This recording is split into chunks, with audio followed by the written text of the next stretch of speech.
Portanto, ide e fazei discípulos de todas as nações, batizando-os em nome do Pai, do Filho e do Espírito Santo. E eis que estou convosco todos os dias, até a consumação dos séculos. Olá, queridos, graça e paz do Senhor Jesus. Muito bom ter você aqui novamente. E hoje nós vamos falar sobre o processo de formação de um discípulo.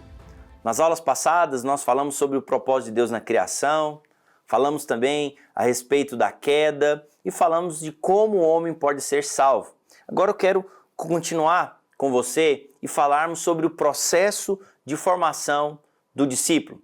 A Bíblia diz, em Mateus no capítulo 28, verso 19 e 20, a Bíblia diz: Ide, portanto, fazei discípulos de todas as nações, batizando-os em nome do Pai, e do Filho e do Espírito Santo, ensinando-os a guardar todas as coisas que eu vos tenho ordenado. E eis que estou convosco todos os dias até a consumação dos séculos. Sabe, queridos, essa aqui é uma mensagem que Jesus disse ali aos seus apóstolos. Que Jesus já havia morrido, já havia ressuscitado, estava quase terminando o seu período aqui na terra para ser assunto aos céus. Ele então disse essa mensagem, que é o Ide de Jesus, da qual nós deveríamos ir e pregar o Evangelho. Deveríamos fazer discípulos. E aí eu quero mostrar para você o processo de formação de um discípulo, que é basicamente 4 etapas na formação de um discípulo. O primeiro, e é o que nós iremos abordar com maior ênfase aqui no nosso treinamento, é o ganhar. Então, ganhar, consolidar, treinar e enviar. Você consegue perceber Jesus fazendo todo esse processo com seus discípulos. Sabe, Jesus, ele veio, completou a sua obra aqui na terra, só que ele deixou uma missão aos seus discípulos. Os discípulos, eles deveriam dar continuidade, eles deveriam testemunhar agora a outras pessoas. O que Jesus está dizendo é que, uma vez que agora eu formei vocês como meus discípulos, vocês agora também devem fazer outros discípulos. E então, eu quero mostrar para você como que o Senhor Jesus fazia discípulos e a importância desses discípulos para cumprir o propósito original do Senhor. Então, vamos falar do ganhar. Olha o que a Bíblia diz. Mateus no capítulo 4, no verso 18. Caminhando junto ao mar da Galileia, viu 2 irmãos, Simão, chamado Pedro, e André, que lançavam as redes ao mar, porque eram pescadores. E disse-lhes: Vinde a mim, e eu vos farei pescadores de homens. Então, deixando imediatamente as redes, o seguiram. Sabe, aqui nós temos o primeiro passo na formação de um discípulo e o próprio Senhor Jesus executando esse passo, que é o passo do ganhar. Então, aqui nesse texto, Jesus convidou a Pedro e seu irmão para andar com ele, para estar junto a ele. E aqui nós falamos que Jesus então está ganhando essas pessoas. Nós ganhamos por meio da pregação, quando nós convidamos as pessoas a Jesus. E esse é o primeiro passo. Sabe, não tem como falar de discípulos se nós não ganhamos. E eu disse para você na aula passada que nós devemos pregar o Evangelho. O Evangelho da graça de Deus é o que produz fé ao coração, que vão levar as pessoas a confessarem a Jesus e então poderem desfrutar da salvação e da vida eterna com o Senhor. Então esse é o primeiro passo. E Jesus aqui estava ganhando pessoas, amém? E ele fez isso com os demais apóstolos. O segundo passo na formação de um discípulo é o que nós chamamos de consolidação. E olha, Jesus também foi um consolidador. Olha o que a Bíblia diz, Mateus 9, 19. E Jesus, levantando-se, o seguiu a também os seus discípulos. Ou seja, eles foram consolidados. Eles agora estavam andando junto com Jesus. Olha o que a Bíblia diz, Mateus 13, 36. Então, despedido as multidões, foi Jesus à casa. E chegando-se a eles, os seus discípulos disseram: Explica-nos a parábola do joio e do campo. Então você percebe que Jesus tinha um tratamento diferente com os discípulos. Aqui Jesus estava em casa, os seus discípulos estavam com ele, Jesus estava ensinando. Então aqui que está o ponto-chave. Como que nós consolidamos as pessoas? Como que nós consolidamos o novo convertido? Nós consolidamos ensinando a palavra. ensinando a palavra de Deus, explicando a palavra. Por isso é muito importante, quando alguém se converte, você ter ali o anjo da guarda, você ter ali um consolidador, um irmão mais maduro que vai acompanhar essa pessoa ali nos primeiros passos da vida cristã. É importante que você às vezes matricule ele no curso da igreja, às vezes no cursão, para que ele possa então estar familiarizado, aprendendo a palavra de Deus. Outro texto diz em Mateus 11:1, ora, tendo acabado Jesus de dar instruções aos seus 12, partiu dali a ensinar e a pregar em outras cidades. Então nós percebemos que a ênfase do Senhor Jesus em consolidar os seus discípulos era por meio do ensino da palavra. Nós precisamos consolidar as pessoas por meio do ensino da palavra. Uma vez que as pessoas agora elas estavam consolidadas, é o momento de treinar. E olha o que a Bíblia diz, Lucas capítulo 9, verso 1. Tendo Jesus convocado os 12, deu-lhes poder e autoridade sobre os demônios e para curar também enfermidades. Também, olha só, olha que poderoso isso, também os enviou a pregar a respeito do reino de Deus e a curar enfermos. Então, olha só, uma vez que nós ganhamos as pessoas por meio da pregação do evangelho, nós consolidamos ensinando a palavra, agora nós vamos treinar. Para quê? Para fazer o mesmo que fazemos. Foi isso que Jesus fez. Sabe, o processo de treinamento de Jesus é muito interessante. Você percebe que primeiro Jesus fazia e os discípulos observavam. Então Jesus ia expulsar um demônio, os discípulos estavam ali e os discípulos observavam Jesus expulsando demônio. Daqui a pouco, Jesus também ia expulsar demônios e os seus discípulos o ajudavam. Então, você já percebe que agora os discípulos não mais observam, mas eles agora participam, eles se envolvem. No terceiro momento, agora, os discípulos é que vão expulsar demônio. E Jesus agora vai apoiá-los, vai ensiná-los. E o último estágio aqui, nesse treinamento, é quando Jesus envia-os para que eles possam, então, fazer por si mesmos. Então, nós temos que entender que treinar é importante. Treinar a pessoa a compartilhar a palavra, a compartilhar a sua fé, treinar as pessoas em como, por exemplo, preparar um louvor, como que nós podemos, então, consolidar outras pessoas, tudo isso é treinamento. Isso acontece como? Por meio do relacionamento. Jesus ensinava os seus discípulos por meio do relacionamento.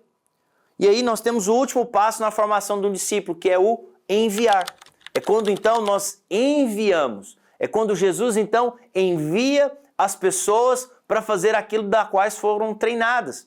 Quando elas enviam as pessoas para fazer também outros discípulos. E por que é importante você entender esse processo de formação do discípulo? Porque a obra de Deus, queridos, ela só pode ser feita por meio dos discípulos. Sabe, Jesus não veio ao mundo para julgá-lo, Jesus veio ao mundo para salvar. Jesus veio anunciar a chegada do reino de Deus, ensinar como que as pessoas poderiam ser salvas e tomar posse da salvação. Sabe, isso é a mensagem de Jesus. O Senhor Jesus morreu na cruz por mim e por você, pelos pecados de toda a humanidade.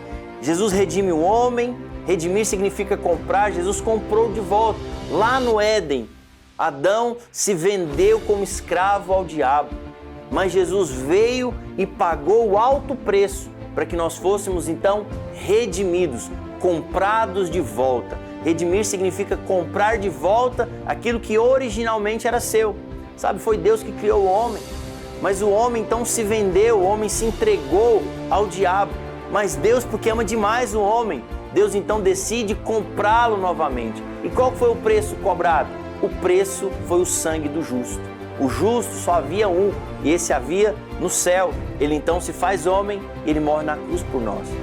O salário do pecado é a morte. Mas no lugar do legítimo pecador, o Senhor Jesus, que não tinha pecado, morreu.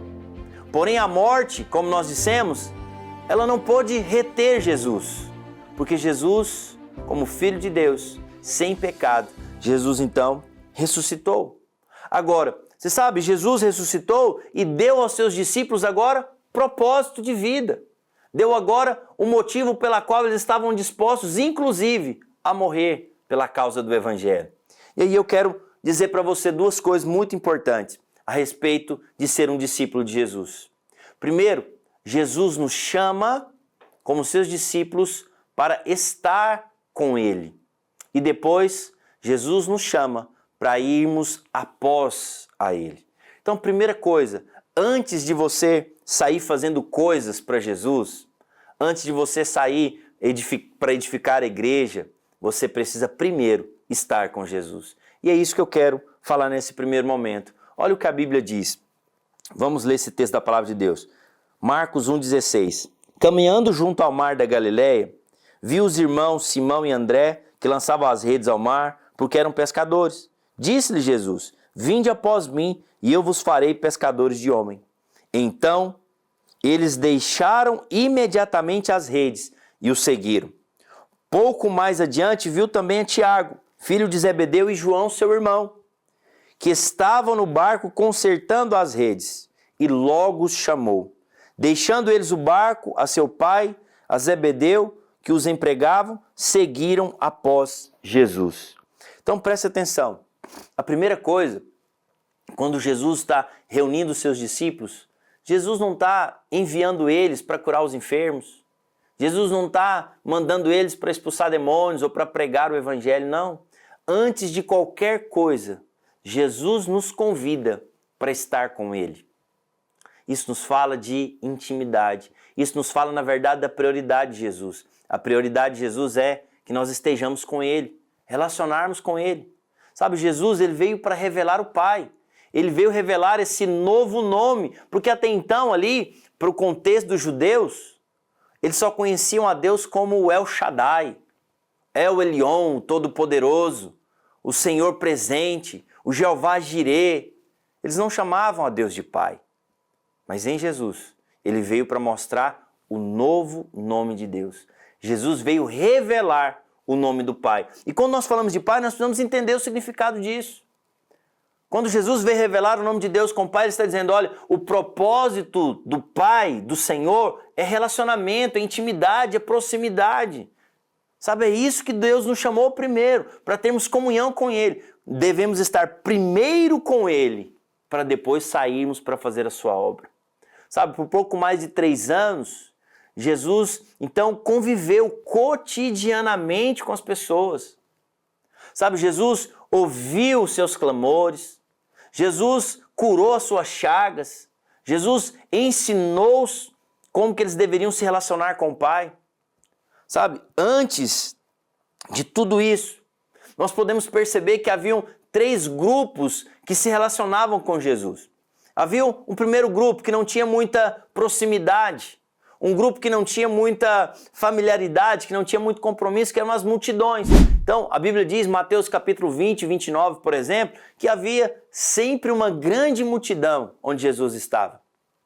Outros, certamente a multidão estava ali porque queriam ver os milagres, queriam receber os benefícios, né? Comer o pão que Jesus multiplicava. Eles se admiravam também da mensagem de Jesus, porque eles diziam, olha, esse ensina como quem tem autoridade. Mas eles não tinham compromisso. Havia um outro grupo que eram seguidores ocasionais. João 6, do verso 64 a 66, nos mostra esses seguidores.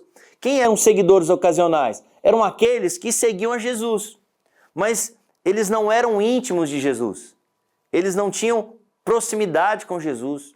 Eles gostavam da mensagem, eles inclusive seguiam Jesus a outros lugares, mas eles não tinham compromisso com Jesus, não tinham compromisso com a causa do Evangelho. E aí nós temos o terceiro grupo, que são os discípulos. Os discípulos são aqueles que eram mais próximos, aqueles que se alimentavam cotidianamente de Jesus, estavam com Jesus o tempo todo. E dentro dos discípulos nós ainda podemos ter uma separação. Primeiro, a Bíblia diz em Lucas que havia uns 70. Jesus envia os 70 de 2 a 2 para curar enfermos, para expulsar demônios. Havia um outro grupo que eram seus 12 apóstolos, que são conhecidos como apóstolos do Cordeiro. Esses da qual a Bíblia se refere que cotidianamente estavam com Jesus e que foram com Jesus até o final do seu ministério. Dentro dos 12 apóstolos tinham 3, Pedro, Tiago e João, que eram ainda mais íntimos, mais próximos no relacionamento com Jesus. Você vai ver que quando Jesus vai curar a filha de Jairo, ele chama Pedro, Tiago e João. Quando Jesus vai ao Monte da Transfiguração, Jesus chama Pedro, Tiago e João. Eu acredito, é uma fé particular que eu tenho, não é que Jesus fazia acepção das pessoas, não é que Jesus fazia ou tinha preferências pessoais em relação aos discípulos. Pelo contrário, eu acredito que esses três, eles é que gostavam, eles que queriam estar mais próximos de Jesus. Porque algo que eu quero dizer para você, ser um discípulo é uma escolha que você precisa fazer. Estar próximo é você que define isso.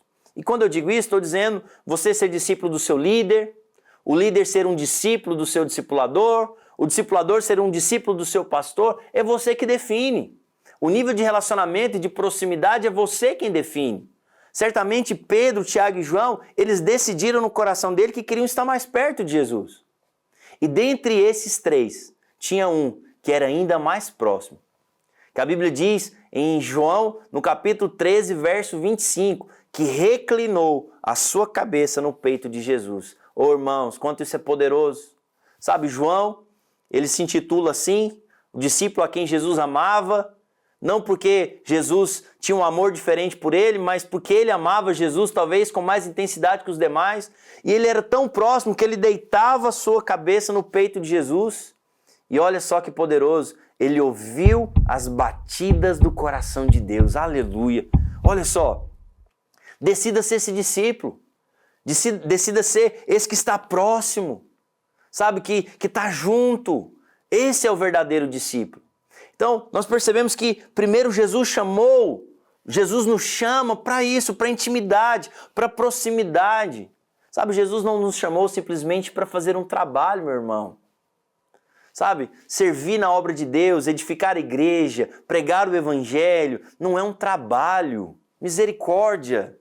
Sabe, eu não tenho um trabalho de pastor, eu sou pastor por convicção, por chamamento. Deus me chamou, nunca pensei na minha vida. Sabe, como nos primeiros vídeos aí nós nos apresentamos, eu nunca pensei em ser pastor, mas Deus me chamou e eu só decidi responder a esse chamado de Deus. Mas antes de sair fazendo coisas para Deus, antes de sair servindo a igreja, Ele me chamou para estar com Ele primeiro. Sabe, para ter esse relacionamento de intimidade, de proximidade, de coração juntos, onde eu tenho liberdade com o meu Senhor, eu falo tudo para Ele, eu ouço o Senhor, eu decido fazer a vontade dEle. Isso é o primeiro momento, é estar com Ele. Mas um segundo momento também dos discípulos é para irem após Ele. Jesus então chamou alguns. Portanto, ide e fazei discípulos de todas as nações, batizando-os em nome do Pai, do Filho e do Espírito Santo. E eis que estou convosco todos os dias, até a consumação dos séculos. Para estarem com Ele, para edificarem ali, para aprenderem com Ele durante o ministério terreno dele. Só que Jesus depois envia. Eram seus discípulos. Jesus treinou, Jesus ensinou, Jesus discipulou, mas agora chegou a vez deles. Jesus deu a ele sentido de vida. Jesus deu a ele propósito. Sabe, a maioria dos discípulos de Jesus eram pessoas que estavam ali vivendo uma vida simples. No seu cotidiano, não eram pessoas importantes da sociedade. Jesus não veio chamar o clérigo ali dos fariseus. Jesus não veio chamar pessoas importantes. Sabe, Jesus chamou pessoas simples para estarem com Ele nesse primeiro momento. E Jesus então dá um propósito. Jesus ensinou pelo exemplo. Jesus despertou, sabe, os seus corações, um desejo profundo de compartilhar a mensagem que era então capaz de mudar o destino eterno das pessoas. Jesus tocou tão profundamente a vida dos seus discípulos que esses discípulos se dispuseram, inclusive, a morrer por Jesus. Todos os apóstolos foram martirizados, todos. A gente pensa que não, mas João também foi martirizado. A Bíblia diz que o final de João foi numa ilha chamada de Patmos. Ele foi aprisionado lá sem ninguém. Glória a Deus, porque foi lá que ele recebeu a revelação de Apocalipse. Mas acredite em mim, você ficar isolado das pessoas que você ama, certamente é um martírio. Então todos foram martirizados. Então, percebe? O impacto de Jesus na vida desses discípulos, devido nesse primeiro instante, nesse primeiro momento de estar com Jesus, foi tão forte, foi tão marcante na vida deles, que eles se dispuseram a morrer pela causa de Jesus, pelo Evangelho. Sabe, queridos? Então, esse é o Evangelho. Jesus então diz, olha, ide por todo mundo, fazei discípulos de todas as nações, batizando-os em nome do Pai, do Filho e do Espírito Santo, ensinando-os a guardar todas as coisas que eu os tenho ordenado. E eis que eu estou convosco. Olha que promessa maravilhosa. Sabe, enquanto você cumpre o propósito do Senhor, enquanto você edifica a igreja, enquanto você compartilha o Evangelho, enquanto você está fazendo uma célula, está aconselhando um casal, enquanto você dá uma aula, enquanto você está aqui nesse treinamento, sabe, o Senhor está com você. Ele disse que estaria conosco todos os dias e Ele está com você, meu irmão, minha irmã, Ele está com você. Ele nos deu uma missão, mas Ele diz, olha, você não vai sozinho, eu vou com você. Eu estou com você. Amém? Olha que poderoso isso. Então, olha só, a mensagem em si é muito simples. O Evangelho é muito simples, mas ele é poderoso.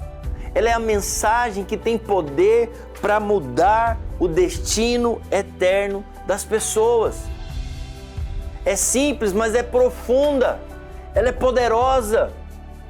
Sabe, todo discípulo, eu, você, meu querido irmão que está aqui gravando, nós recebemos a capacitação da parte de Deus para testemunhar do Evangelho, para convidar as pessoas, para levá-los a Cristo. Olha o que a Bíblia diz, Atos 1:8, mas recebereis poder ao descer sobre vós o Espírito Santo e sereis minhas testemunhas, tanto em Jerusalém como na Judéia, Samaria, até os confins da terra. Sabe, essa mensagem é para você que está aí numa cidade, às vezes do interior, numa capital, ou num país de primeiro mundo, ou num país de terceiro mundo, eu não sei onde esse treinamento vai chegar, mas eu quero dizer para você, Deus chamou você, Deus colocou o Espírito Santo dentro de você, você recebeu capacidade da parte de Deus para que você possa ser uma testemunha, para que você possa falar dos feitos de Jesus, para que você possa compartilhar da obra de Jesus. Amém, irmãos? Então olha só, essa é a verdade de Deus para nós. Essa é a missão que Deus deixou, que Jesus deixou aos seus discípulos. E aí eu quero fazer uma pergunta para você meditar, para encerrarmos essa aula. Você é um discípulo de Jesus? Um grande abraço, Deus abençoe você e até a nossa próxima aula.